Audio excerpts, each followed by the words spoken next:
For this episode of The Scorecard, we are here right now inside Mapua University at kasama natin ang isa sa mga pinakamagaling na open spikers ng NCAA Season 100. We have RJ Ramos. RJ, maraming salamat sa oras and thank you for giving me the time na makilala ka dito sa The Scorecard. Thank you din pa. RJ, ang Mapua ngayon, isa sa mga contenders sa NCAA Season 100. Napakaganda ng inyong pinapakita ngayon sa men's volleyball tournament. Ito ba yung in-expect nyo na mangyayari ngayong season? Ang ano po namin, hindi po namin talaga in-expect. Pero nung nakita po namin kasi na ganun pala yung mga performance namin, so nagkaroon po kami expectation po na kaya pala namin maging ganito. Bakit hindi pa namin ituloy-tuloy? First time kita i-cover season 98. Ang Mapua nung time na yon, nakalimang panalo. Tapos last year, 3, di ba? This year, naipanalo niyo yung unang 10 laro niyo.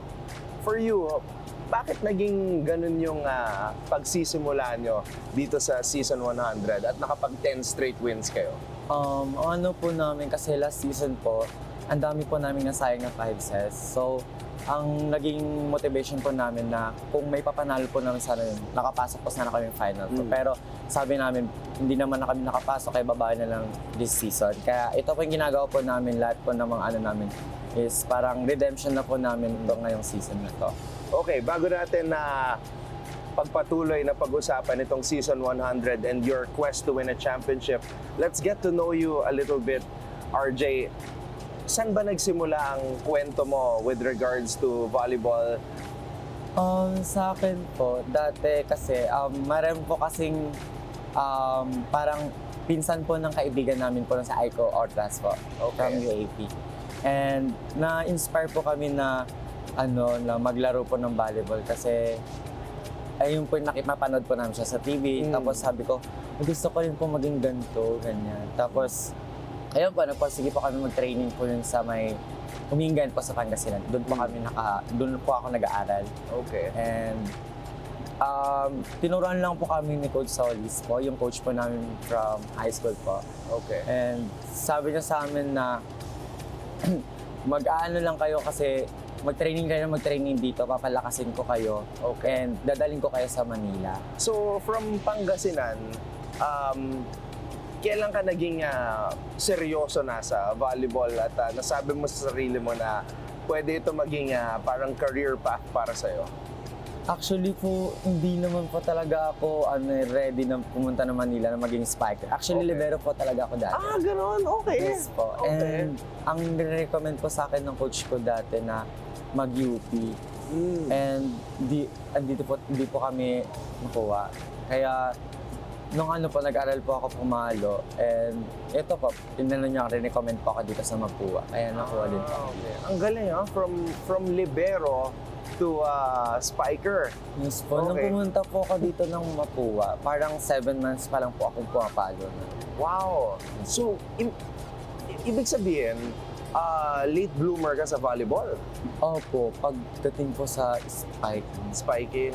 Okay. Sino ba yung mga pinapanood mo dati aside from si Aiko Ordas na talagang nag-inspire sa'yo na magpatuloy sa paglalaro? Si Ate Ben po, si Barbie San Ben, okay. Since pumasok po ako dito sa Mapua, siya po talaga po yung tinitingala ko na ang talino na maglaro. Tapos sabi ko, gusto ko din maging ganito. Kaya kaya super inspired po ako kasi nakakasama ko yun sa loob ng court yung idol ko. Okay. So, dito naman sa Mapua, feel mo ba na sobrang welcome ka dito with the community and the environment? Kamusta naman? Yes po. Super bait nga po ng mga nakakasama po namin dito sa environment ng Mapua. And pag pumunta po kami dito, inaano po namin, nakakachikan po namin mga employee, mga estudyante, ganun po. Parang FC po kami palagi, feeling close. Yung pala yun FC feeling close. Okay. So kung hindi volleyball, you see yourself as a PE teacher, PT, saan mo nakikita yung sarili mo? Sa akin po, kung hindi din po talaga ako nagba-volleyball, seaman po talaga yung first choice ko kung ano. Okay. Yun po yung gusto kong maging. Kaya Okay. parang naging second option ko na po maging seaman. Sabi ko, parang may mas ano ako dito sa volleyball kapag ano. Tsaka inisip ko rin po kasi yung libreng scholarship. Yes. Makapag-aral po ng libre. Okay. Yun po. Kasi gusto ko rin po kasi makabawas sa mga stress sa mga magulang ko yung bayad, mga tuition. Okay naman sa mga magulang mo na volleyball player ka. Dati po, hindi po sila parang totally support po sa akin sa pagbabalibol. Pero nung nakita po nila ako na nung season 98 po. Yes. Oh, kasi lahat ng covered po games kasi. naka-cover. Yes. So, nung nakita nila ako, tapos nakita ko yung papa ko, binidyan nila na umiiyak siya, tapos na Wow. super proud. Sabi ko, first time kong makita yung papa ko, yung mga magulang ko na ganun pala sila mag-support sa akin kahit malayo. Wow. Hindi ko lang alam na sinusupport pala nila ako, pero lagi pala nila akong sinusupport. So ngayon, all-out support and alam naman natin dito sa Pilipinas, kahit matapos ang career mo sa kolehiyo, merong Spikers Turf. Yes. So, do you see yourself na balang araw na maglalaro ka rin doon, if ever? If ever po meron pong kumuha, mag-go po ako. Pero kung wala po, siguro po mag-work na lang po yung inaano. Okay. Pero ano pa naman po, 70% po na pupunta talaga ako doon. Okay, ngayon, balik tayo sa season 100. Ang Mapua pala, matagal nang hindi nagcha-champion. 2002 pa, yung last championship ng men's volleyball team. Are you aware of that? Na Yes, gano'n po. nakatagal yung drought? Apo. Kaya sinabi po namin nung season 98, sayang history na po sana po namin makapasok ng final po, pero kinulang. And akala po din po namin na season 19 is maano po namin ulit yung from last season. Na akala namin makapasok po ulit kami. Kaso mas lalong nabitin. Kaya eto na po siguro yung namin, redemption po namin ngayong season na kailangan na po namin makapasok ng ganito kasi hindi na puro lang, na puro sasabi na lang, kaya natin to, ganyan. Yung yung pag-champion ng basketball team, kasi more than 30 years yun eh. Nag-inspire din ba yun sa inyo na Yes po. mag-champion din? Sabi po namin, wala nagsa-champion basketball. Parang, nainggit po kami, parang gano'n. Bakit, kung kaya nyo mag-champion, bakit di din tayo kaya? Para tuloy-tuloy naman din yung, champion ng, hindi lang basketball. Kailangan din naman natin na magpakilala para makilala tayo sa, ng larangan din ng volleyball. Ang isa sa mga napansin ko sa'yo bilang isang player, may mga antics ka sa court, tapos pag nakakapalo ka, yung pag-celebrate mo, kakaiba. Alam naman natin sa volleyball, merong mga, mga konting asaran, trash talkan sa net. Ano yung mga madalas mo naririnig sa pag nagko-compete kayo ng ibang mga schools? Wala naman po silang sinasabi, pero yung parang ma-feel mo talaga na sinisigawan ka at inaanon ka sa loob ng court. Kaya ang ginagawa ko din lang po, nakikipagsabayan lang ko tapos huddle lang po ulit sa mga teammate ko.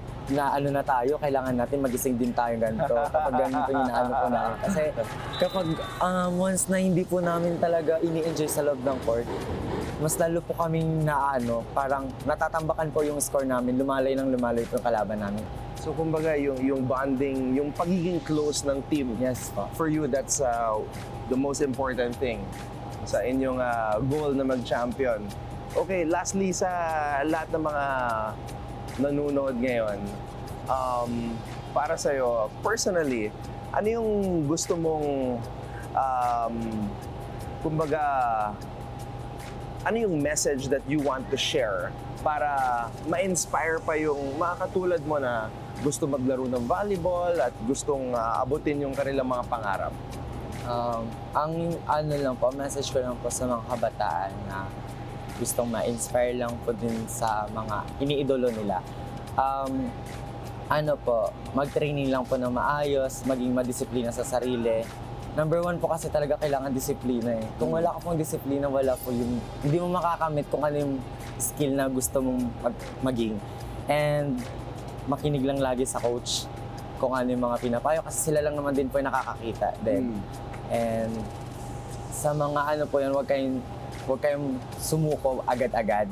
Kasi minsan, ano lang talaga tayo sa mga challenge, pero kaya naman din talaga nating lagpasan yung mga challenge na yon. And laging tatandaan na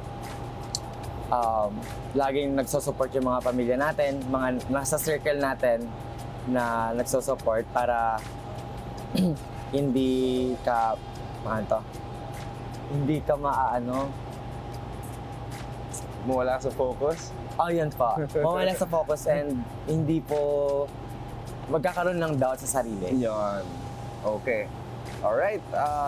RJ, maraming salamat sa oras and good luck for the rest of the season dito sa NCAA.